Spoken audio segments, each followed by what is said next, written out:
we're back Sunday na po. Club Don Juan.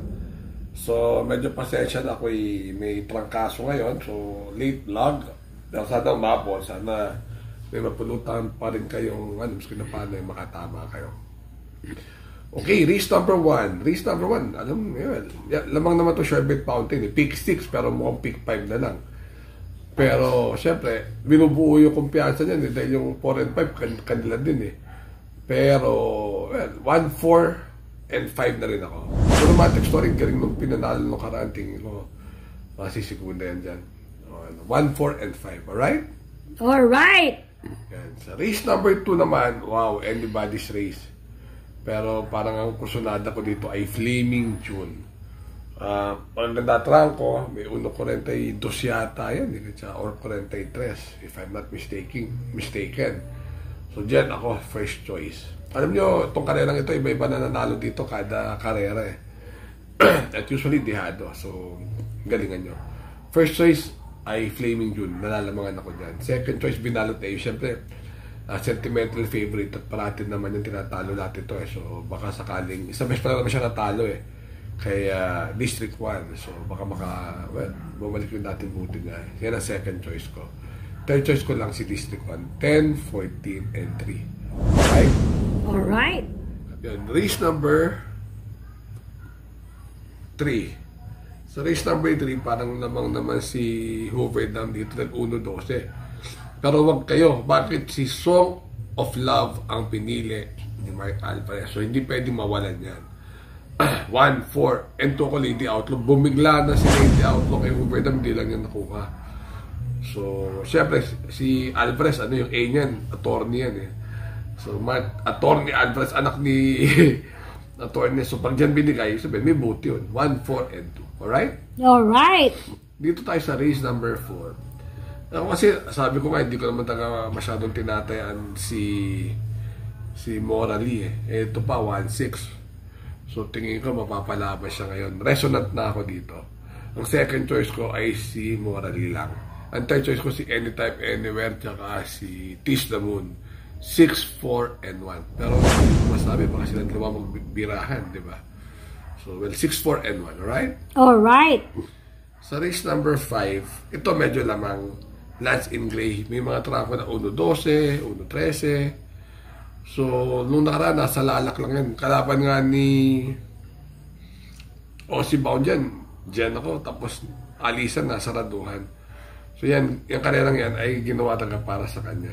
So, yan ang first choice ko. Second choice ko yung Queen Marquesa. Third choice ko, dihado, Shanghai Silk. 4, 2, and 11. Yung Gemma Bell, may buti din yan. Gamay ni Cargato. Pero 4, 2, and 11 ako dito. Alright? Parang may dihado. Alright.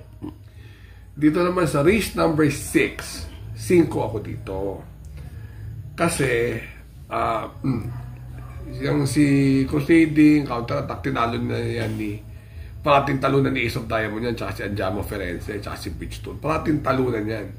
Para talunin si Ace of Diamond dito, maaaring lutsay ni every 4 years, may makikinabang na iba. Pero 136 and a half So, miskin na si every 4 years, minamagaling nila, dahil sarate, dahil mula kay Tabor, parang tingin ko hindi pa rin sasapat. Hindi ko lang alam kung gaano talaga siya kabuti, kung kisang buti siya ni Barati. At tumatalo lang kay Ace of Diamond si Barati, alam niyo naman 5, 4, and 1. Alright? Alright. Sa race number 7, kakampihan ko ulit dito si Tagulaw. Dahil ang kalaban niya sila Legitify, sila alimutan ko na. Yung mabilis ni Sir Sandy. Yan. So, pero dyan ako in decrescent. Second choice ko yung Modern Legacy kasi ang galing nung panalo niya, tapos 1.24 medyo, wala naman basta-basta gagawa niyan dito. Baka siya makapanood ng laban. Ang third choice ko yung Alegna. Magandang dehado yan. Swerte sila so baka gusto niyo sama. 4, 7, and 6. Alright. Dito naman tayo sa race number 8. Race number 8, rumored. Ang galing nung panalo niya, tingin ko meron pa. Second choice ko lang si Kankalo Queen. Hindi ko gusto yung mga trangko niya masyado. Pero may 42, 43 ang milya. May 39 ang kanyang barrier. Pero still, tingin ko, si Rumored, may 38 na trangko yan So 9, 5, and 6. Alright. Blue Mind Churi. Baka makapanood. Milya. 1-8 ba to? Baka makapanood.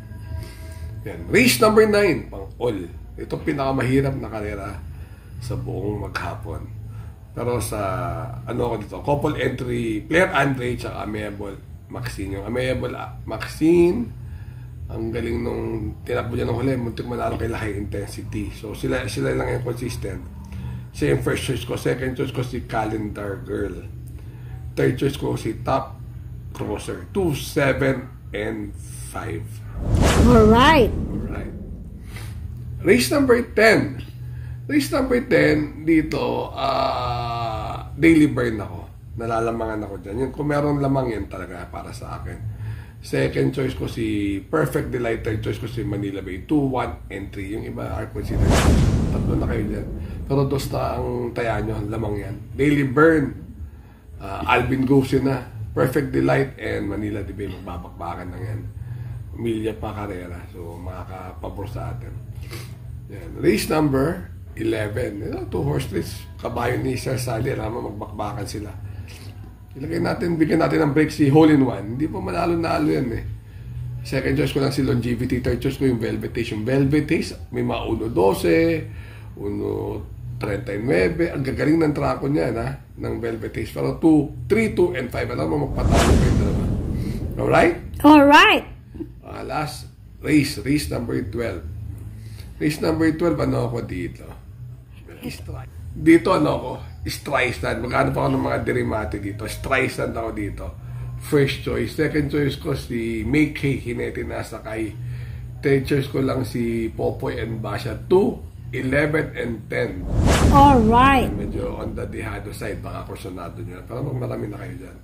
Anyway, good luck sa inyo lahat and happy racing. So, medyo tsaka naman yung bati-bati dahil talagang kita nyo naman ang sama ng lagay.